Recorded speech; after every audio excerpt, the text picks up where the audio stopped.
Hello, coin collectors out there. Welcome back to the Big D Coins channel. Hopefully everyone is having a great day as always. Got some very fun coins to look at today. They are all dated 1968. Now, they all have a very special purpose to them. We've got the 1968 Kennedy half dollar at the top here. This represents a 40% silver. We've got some 1968 Roosevelt dimes down here at the bottom. The reason why these are cool is because there is a very, very, very rare error out there known as the 1968 No S proof dime. Now, that No S proof dime is actually the number 8 on the PCGS top 100 modern coins, rare modern coins. So we'll get into that as we go and we look at this video. But first, wanted to move those aside and look at this one right here. What happened to this coin? Any ideas? It's missing the rim going around the outside of it. And it's also much thinner than it should be. So when we flip it over on its side, we see a lack of thickness to it. So I'm going to bring in another 1968 just as an example. So this one right here, they're both from the Philadelphia Mint. When we put them on their side, check out how thin this little one is down here at the bottom. It's about 1/4 of the thickness of the top coin. Now, I don't think this coin was like run over by a train or something like that, because it still has the proper diameter to it. Maybe it's just a little bit smaller, but that's what you would expect without the rim. But it hasn't really expanded. So it's a rather interesting coin. I don't think it's valuable as far as it being an error coin directly from the mint. Someone probably manipulated it somehow, but it's very cool that it's made its way back into circulation, and then I could then pick it out and share it with you. Next one up is this one right here. It's the 1968 Kennedy half dollar. What makes these special is when you flip them over on their side, you can see that there is no copper showing through. That's because these are 40% silver. Now, the mintages on them are actually pretty high. These aren't like commemorative coins that were made just for coin collectors. The mintage on the 1968 Denver Mint is 246,951,000.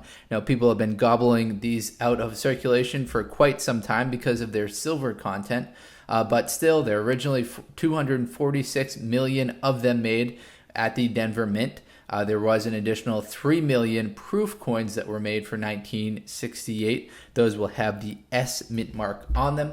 The mint mark can be located right down here at the bottom. Now, I wanted to bring back the Lincoln pennies actually for a few minutes. 1968, interestingly, was the first year that they started to bring back the mint mark.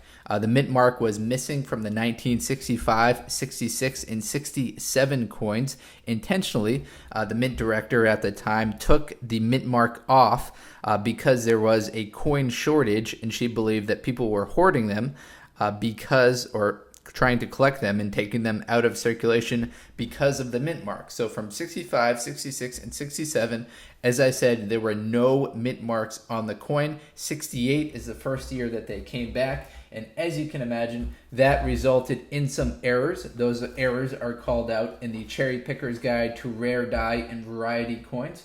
There are two known repunched mint marks with the Denver Mint, and there is a doubled die obverse with the San Francisco Mint proof coin. Now, I want to give you a little bit of a definition of a repunched mint mark. So a repunched mint mark can be reflected because of the following mishaps. This is from error-reference.com. A failure to position the letter punch precisely over the first attempt at punching the letter. Of course, the letter that we're talking about is the mint mark right down here. A letter punch that bounces and then lands lightly on the rebound. A letter punch that is not held vertically. This can cause it to skip, leaving a secondary impression. And there's an attempt to correct an initial punch mark that was out of position. So those are kind of the key reasons that will result in a repunched mint mark. Now, the definition of the two that the Cherry Picker's Guide calls out, now I'm just using a 61 as an example, but this applies to 1968. The secondary D is evident to the west of the primary D. So when you're looking at them, think of a compass. So west would be this direction right here. And that is worth $25 at a mint state 65. There is another one that's actually a lot more valuable. It's the 1968D repunched mint mark. However, the issue involves on the reverse side of it with the repunching of the letters in America. So there's moderate doubling is evident on States of America, E pluribus unum, in the designer's initials. Increased publicity has popularized this variety, but few have been found. And that's worth $250 at a mint state 65. So that one's going to be worth a lot more. So keep your eye out for the 1968D, but flip it over and look for the repunched mint mark on the reverse side of this. All right, now let's bring in the dimes. The dimes are where the real money is. If you've got proof 1968 dimes, you need to check out for the missing S on them. Now, of course, the 1968 Philadelphia Mint will not have an S mark on it. It will not have any mint mark on it. That's because the Philadelphia coins don't, because it was the first mint. So 1968, we've got some very odd shaped 6 right there.